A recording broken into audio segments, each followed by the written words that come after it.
చీచీ అసలు ఈ free bus ఎందుకు పెట్టారు అనిపించింది దెబ్బకు. ఎందుకలా అంటున్నావు, నీకు కూడా బస్ ఫ్రీయే కదా అని మీరు అనుకోవచ్చు.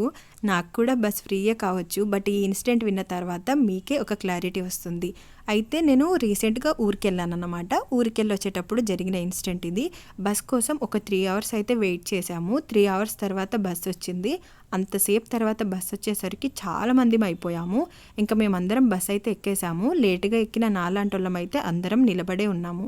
అయితే ఇంకా మాకు లాగానే ఒక తాతయ్య కూడా నిలబడే ఉన్నారన్నమాట. చాలా పెద్ద ఆయన, ఇంకా చెప్పాలంటే చేతిలో స్టిక్ పట్టుకొని ఉన్నారు.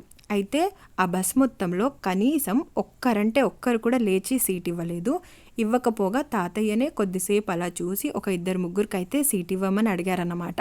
అడిగినా కూడా మేము 4 కూర్చున్నాము, ప్లేస్ లేదని చెప్పేశారు. ఇంకా ఒక 2-3 అయితే అదే డబ్బులు పెద్ద బస్సుకు పెట్టుకొని రావచ్చు కదా, ఇదే బస్ ఎక్కాలా అని చెప్పేసి మాట్లాడారు.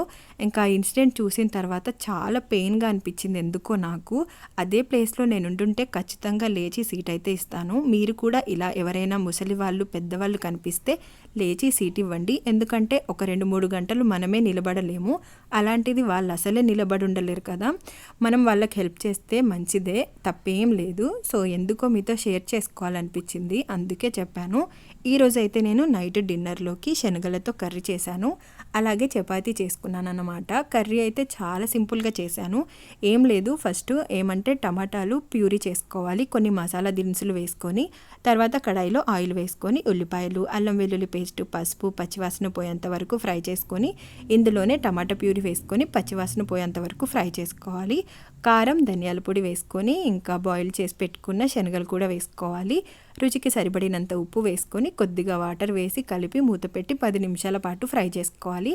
అండ్ తర్వాత ఇక్కడ నేనైతే చపాతీ చేస్తున్నాను. చపాతీలోకి ఈ కర్రీ చాలా బాగుంటుంది, తప్పకుండా ట్రై చేయండి. వీడియో నచ్చినట్లయితే తప్పకుండా లైక్ చేసి సబ్స్క్రైబ్ చేసుకోండి. బాయ్.